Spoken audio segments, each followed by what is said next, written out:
In fact, right now. Is it selective outrage to be angry about the small boat effigy, but not the effigies of President Trump and Nigel Farage? Time for the head-to-head.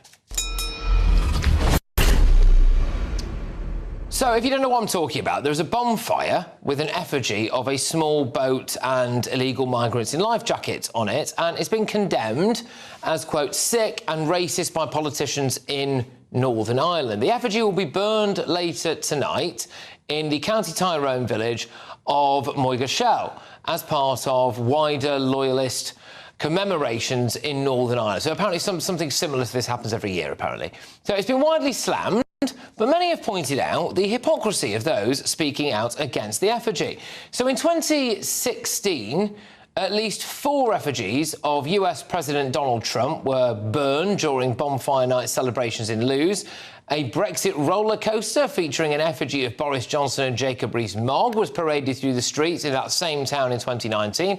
And as recently as 2024, Nigel Farage got the similar treatment. An effigy of the Reform UK leader was paraded through the streets of the East Sussex town. But apparently they were all totally fine. So you can set them on fire, but of course not the boat full of illegal migrants. Tonight I'm asking, is it selective outrage to be angry about that small boat's effigy, but not those Trump and Mr. Farage? Let's get your thoughts. We go to gbnews.com/your say. But going head-to-head on this now, our world champion rower and writer, Joel Castles, and political strategist, Pablo O'Hana. Right, thank you very much.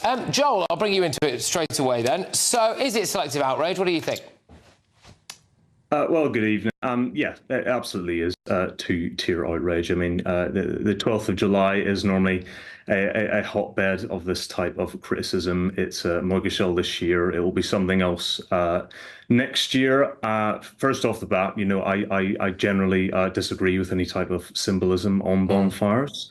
However, Moygershell have chosen to do it, and it does highlight a political issue that is growing across the country. You know, Northern Ireland is not an outlier in that thing, but I disagree. I think there's an issue with burning effigies that is problematic. However, those who choose to are outraged by it, you know, they tend to be very quiet when other effigies, as you mentioned, Donald Trump, Nigel Farage, if it doesn't agree with your, you know, your political persuasion, many seem to be very quiet about it. So either it's all unacceptable, or none of it is. Yeah. Well, Pablo, look, people clutch their pearls, don't they? It's all right for certain people on the left to suggest that we should throw battery acid over Nigel Farage. But the second that you decide to shove a fake boat with fake illegal migrants on it on a bonfire in Northern Ireland, it's the worst thing in the world.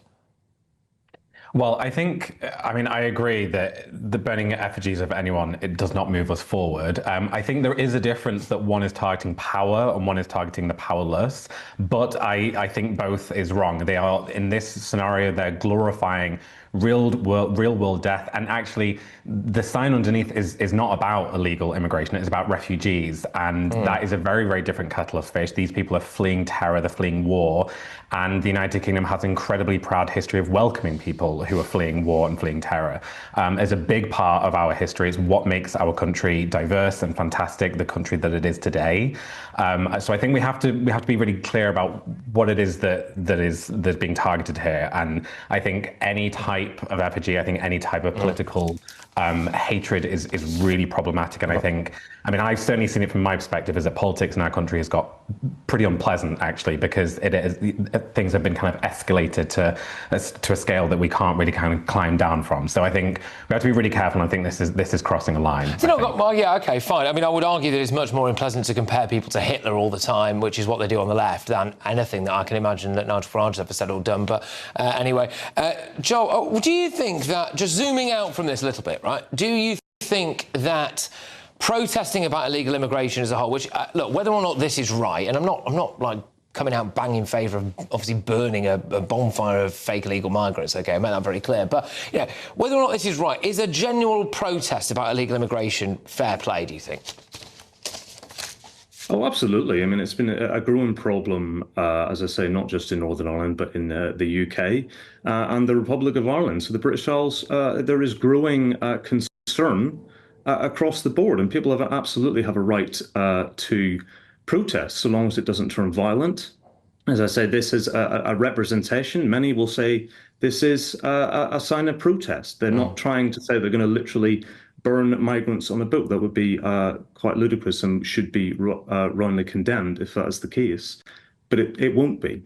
And it's been used. Bonfires have been used for protests of various kinds for years. As I say, I think it overshadows what is normally an overwhelmingly positive event for the local community, and the vast majority of bonfires will not have effigies on them. So it's just another selective outrage. And as I say, it will be this year, and there'll be another bonfire that will be contentious next year for some other reason. There was another protest or a criticism of another bonfire which has areas of asbestos, thankfully being cleared up, but it lay there for 15 years. So why is it all of a sudden important now? It wasn't back then. It always seems to be sort of centered around orange culture, and it's I'll just come in because just a bit pressed for time. But Pablo, just the previous picture that was on the screen was of President Trump in flames at a very similar situation there. You've got Nigel Farage there as another one. So there you go. That's the Trump one. Now, following that, and I'm not, by the way, saying this had a direct correlation because it didn't, but following that, President Trump was shot in the ear. And then there were 2 more attempts in quite quick succession to assassinate President Trump. So that has had things like this have very real world consequences, don't they, Pablo? Where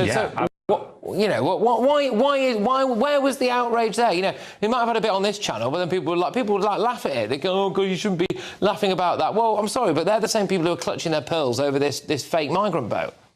No, I mean, I agree entirely that kind of rhetoric in our politics should be stamped out. And as you know, I worked on Kamala Harris's campaign, and that was a scary time. Even though it was Trump who was targeted, it was a really scary time to be in America and to be in politics.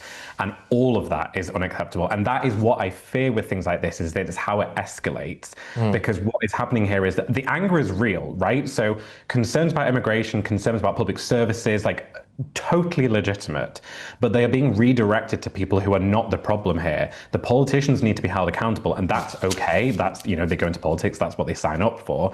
But things like this bonfire let the guilty off hook by scapegoating the desperate. And I think, I mean, I agree with you that our politics needs to be cleaned up regardless, left or right. No one should be targeting anybody with guns, fire, or whatever. All right. I wish we could carry this on. We're a bit pressed for time, but Chaz, thank you very much. Really good back and forth there. Enjoyed it a lot. So it's world champion rower and writer Joel Castles and political strategist Pablo O'Hana. Take care until next time.